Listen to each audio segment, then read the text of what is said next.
Hi everyone, আশা করছি সকলে খুব ভালো আছেন আর সুস্থ আছেন। আর আমরাও বেশ ভালো আছি। আজ হলো শুক্রবার, এখন ঘড়ির কাঁটায় ওই 9:45টার মতো বাজবে। এই মুহূর্তে আমরা সোনামুখী বেরিয়েছি, একটু বিশেষ কাজ রয়েছে। তো বাড়ির থেকে মিনিমাম ওই 9:30টার মতো বাজবে, ওই মুহূর্তে বেরিয়েছি। এখন ধুলাইটা পেরিয়ে সবেমাত্র আমশোলের রাস্তাটিতে ঢুকলাম। আর এইদিকে সোনা মায়ের জন্য রোদের জন্য সব কিছু নিয়েছি। টাওয়েল নিয়েছি, একটা টুপি নিয়েছি, একটা জলের বোতল নিয়েছি।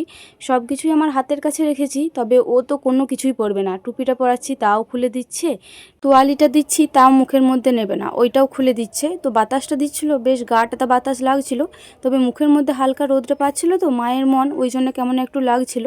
তো ও একটু জোর জাপটি করছিল, ভাবছিলাম যদি পড়ে যায়, তো সেই কারণে আমি আর জোর করলাম না। তো এখন ঘড়ির কাটায় মিনিমাম ওই 11:15টার মতো বাজবে। এই মুহূর্তে আমরা যে কাজটার জন্য বিশেষ করে সোনামুখী এসেছিলাম, ওই কাজটা আমাদের হয়ে গিয়েছে। তো এরপরে একটা ছোটোখাটো ওই ইন্টারনেটের দোকানকেই যাব, কারণ আমার আধার কার্ডটা এখনও পর্যন্ত ঠিক হয়নি। আধার কার্ডের লিঙ্ক রয়েছে, তবে একটা কোড আমার ব্যাংকের সাথে ম্যাচ হচ্ছে না, তো ওইটাই দেখাবো এই দোকানটিতে। যদি হয়ে যায় ভালো, না হলে আবারও রামপুর ব্যাংকে, একদম মেন ব্যাংকে যেতে হবে। তো দেখাই যাক হয় বা না হয়। সোনামায়ের পাপা সব কিছু ওইদিকে বার করছে। আজকে এতটা পরিমাণে রোদ্দুর দিয়েছিল কি বলবো, আর প্রচণ্ড পরিমাণে গরমও করছিল। সোনামাকে নিয়ে যে আমার বেশি কষ্ট লাগছিল, কারণ ওকে দেখে আমার বেশি কষ্ট লাগছিল। তো যাই হোক, ওই দোকানের কাজ আমি সেরে চলে এসেছি। ওই দোকানে কোনো রকম কাজ হয়নি, ঢুকলাম, দেখালাম, বললো যে না হবে না। আর তারপরে অ্যাপোলোতে চলে এসেছিলাম। অ্যাপোলোতেও কিছু একটা কেনাকাটা ছিল কটা মতো, তো ওইখানেও কেনাকাটা কমপ্লিট করে নিয়েছি। আর আজকে বাজারের মধ্যেও প্রচুর ভিড় রয়েছে সোনামুখী বাজারটায়।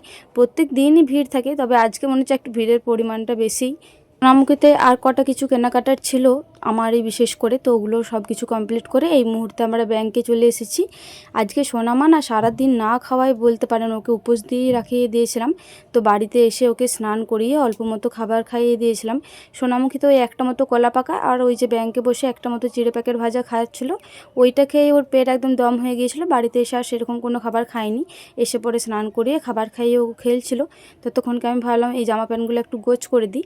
আর ওর বড় জেঠিমা গিয়েছিল বাপের বাড়ি, মানে আমার সব থেকে বড় যা, আমার খুড়তুতো যে জাটি রয়েছে, গাজনের উদ্দেশ্যে গিয়েছিল। তো ওইখান থেকে সোনা মায়ের জন্য আর সোনা পাপার জন্য একটা করে গেঞ্জি এনেছে।